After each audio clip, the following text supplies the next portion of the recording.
আল্লাহ রাব্বুল আলামিনের পরে বলেন, কুল মা ইনদাল্লাহি খায়রুম মিনাল লাহবি ওয়া মিনাত তিজারা ওয়াল্লাহু খায়রুর রাযিকিন। হে রাসূল, আপনি বলে দেন, আল্লাহ রাব্বুল আলামিনের নিকটে যা কিছু আছে খায়র, সবগুলোই দামি, সবগুলোই উত্তম।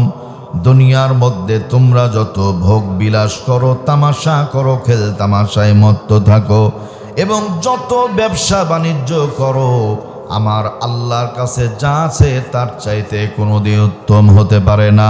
আল্লাহু খায়রুর রাযিকিন, আর আমার আল্লাহ উত্তম রিজিক দানকারী। বলেন আলহামদুলিল্লাহ। শুকরিয়া করলেই নিয়ামত বাড়ে, না শুকরি করলে নিয়ামত কমে যায়। পয়গম্বর ইব্রাহিম আলাইহিস সালাতু ওয়াস সালাম, আসমান জমিনের মালিক আল্লাহ নির্দেশ হয়েছে, ইব্রাহিম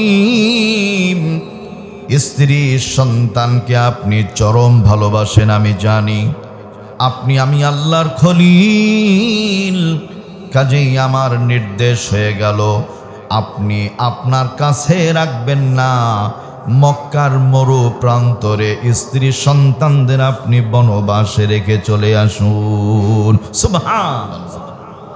ইসমাঈল আলাইহিস সালাম জনম দুঃখিনী মাকে নিয়ে মক্কার মরু প্রান্তরে অবস্থান করছেন। যেই মরু প্রান্তর জনমানবহীন, কোনো লোক নাই, মানুষ নাই, জন নাই, সবুজ শ্যামলিমা পরিবেশ নাই। হাওয়া বাতাস এমন লৌহ বাতাস, দেহের মধ্যে লাগলে গা হাত যেন পুড়ে পুড়ে যাবার উপক্রম। ঘাম হয় না, পোশাক একটা নামাজ পড়ে এসে ধুয়ে দিতে দেরি, নামাজ পড়তে যাওয়ার আগেই পোশাকগুলো শুকিয়ে যায়। মক্কা মদিনার বাতাসের মধ্যে এতটাই লৌহ বসবাস করে, এত গরম, এতটাই উত্তপ্ত। এই উত্তপ্ত গরমের মধ্যে চমৎকার একটি জায়গায় রেখে চলে আসছেন। বিবি জিজ্ঞেস করেন, স্বামী এখানে যে রেখে চলে যান, এটি আপনার ইচ্ছাই নাকি আল্লাহর হুকুমে? আল্লাহর খলিল একটিবার আসমানের দিকে ইশারা করে বলেন, আমি নিজে কাজ করি না, মালিকের নির্দেশ হয়েছে, এই জন্য তোমাদেরকে এখানে রেখে গেলাম। আল্লাহর পয়গম্বরের বিবি ডাক দেয়, স্বামী আল্লাহর নির্দেশে যখন রেখে গেছেন, আল্লাহর উপরই ভরসা করে থাকলাম। আল্লাহর চাইতে উত্তম ফায়সালাকারী জগতে আর কেউ হতে পারে না। আলাইসাল্লাহু বিকাফিন আবদা, যারা আল্লাহর উপর ভরসা করে, আল্লাহ ওই বান্দা বান্দির জন্য যথেষ্ট হয়ে যান। সুবহানাল্লাহ। ইসমাঈল আলাইহিস সালাম মালিকের নির্দেশে ধীরে ধীরে বড় হয়েছেন। বড় হবার পরে জোহরাম নাকম একটা গোত্রের চমৎকার একটি নারীকে বিবাহ করেছেন, অপরূপা সুন্দরী মহিলা। বিবাহ করার পরে আব্বাজান ইব্রাহিম আলাইহিস সালাম পুত্র বধূকে দেখবার জন্য গেছেন। যাওয়ার পরে দরজার কড়া নেড়ে, আসসালামু আলাইকুম ইয়া আহলাল বাইত, আছো নাকি ঘরের অধিবাসী? তোমাদের উপরে আল্লাহর শান্তি আর রহমত বর্ষণ হোক। জবান খুলে বলেন আমিন। দোয়া করেছেন। একজন নারী নববধূর কণ্ঠ ভেসে আসে ভেতর থেকে যে হ্যাঁ আছি।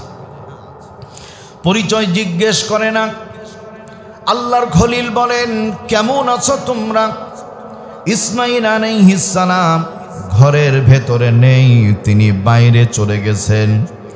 হযরত ইসমাঈল আলাইহিস সালামের বৈশিষ্ট্য ছিল, তার কাজ ছিল শিকার করা।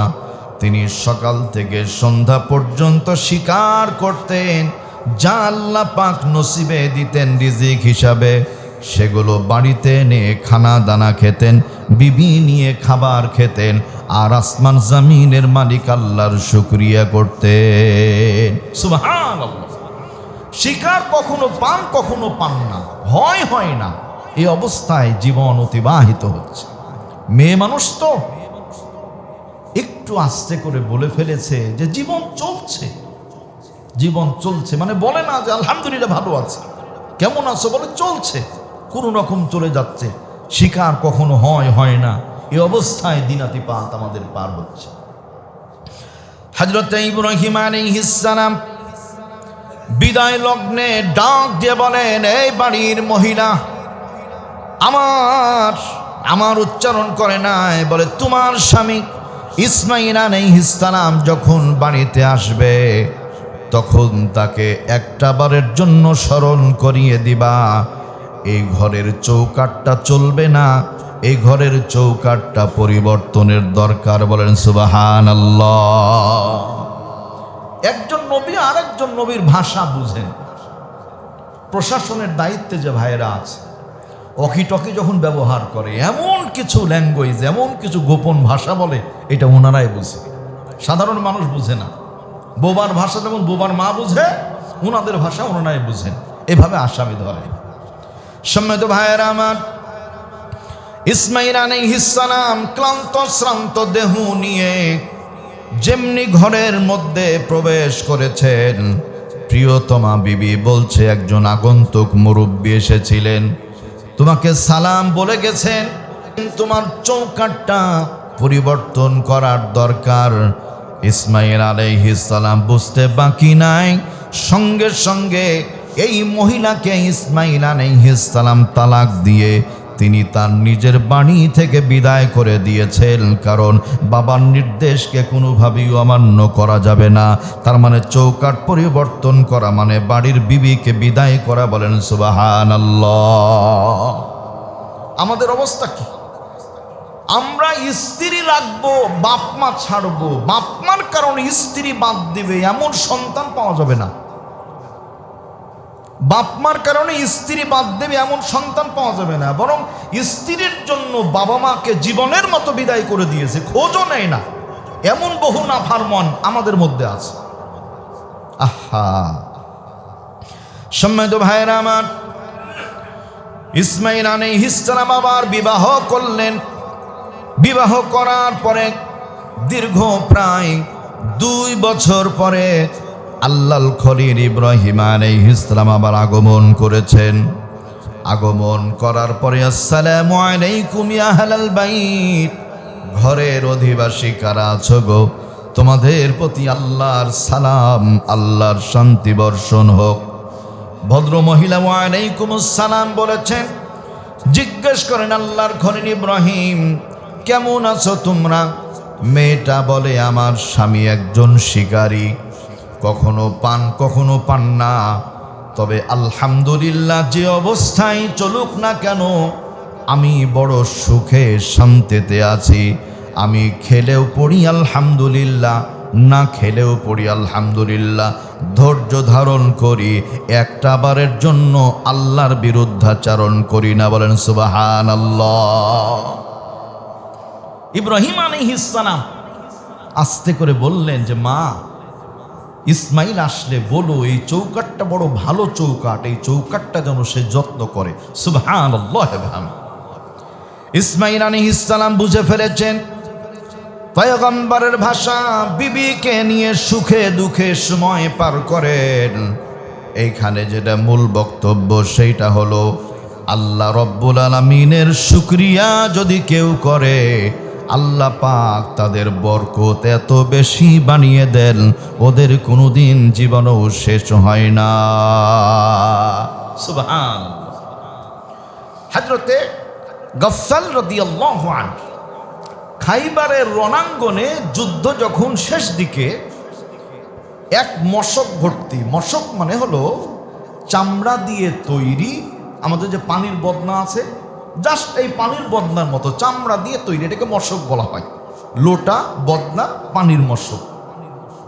তো এই মশক ভর্তি চর্বি পাওয়া গেছে। ওই সময় মানুষ কিন্তু চর্বি খেত, দুম্বা, উট, এগুলোর চর্বি খেত তারা। চর্বিতে একটা শক্তি আছে, ক্ষমতা আছে। এখন তো ম্যাক্সিমাম চর্বি খেলে হাড়ের রোগ হয়। যাই হোক, তো মশক ভর্তি চর্বি পেয়েছেন।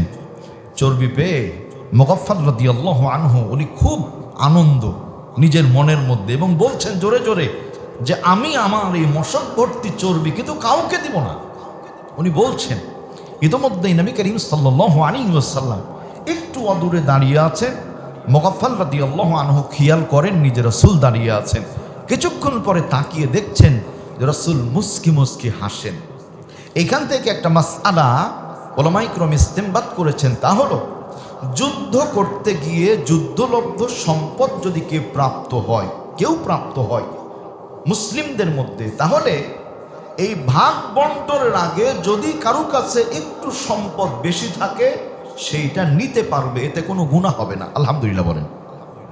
মানে আপনি আমি লড়াই করলাম, সংগ্রাম করলাম, আমরা জয়ী হলাম যুদ্ধে, এই ক্ষেত্রে আমাদের মধ্যে কোনো ভাই যদি মনে করে যে একটু বেশি নিবে, একটা নিয়ে ফেলেছে অগ্রিম, তাহলে কোনো গুনাহ হবে না। আলহামদুলিল্লাহ, কারণ এইটা তো গনিমতের মাল, যুদ্ধলব্ধ সম্পদ। সুবহানাল্লাহ বলেন।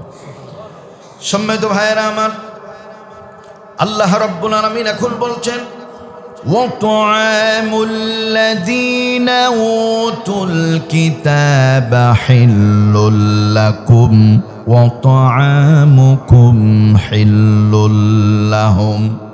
আহলে কিতাবদের খাবারগুলি আমি আল্লাহ তোমাদের জন্য হালাল করে দিলাম এবং তোমাদের খাবারগুলিও তাদের জন্য হালাল করে দিলাম। হুঙ্কার মেরে বলতে হবে আলহামদুলিল্লাহ।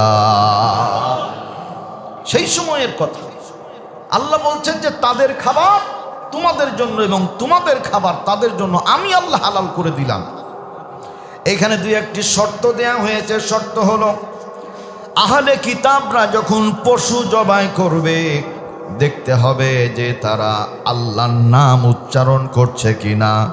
যদি আল্লাহর নামে পশু জবাই করে তাহলে তাদের খানাগুলি খাওয়া আপনার আমার জন্য হালাল আল্লাহ করে দিয়েছে। ওয়াতআমুকুম হিল্লুল লাহুম, তাদেরটাও তোমাদের জন্য হালাল, তোমাদেরটাও তাদের জন্য হালাল।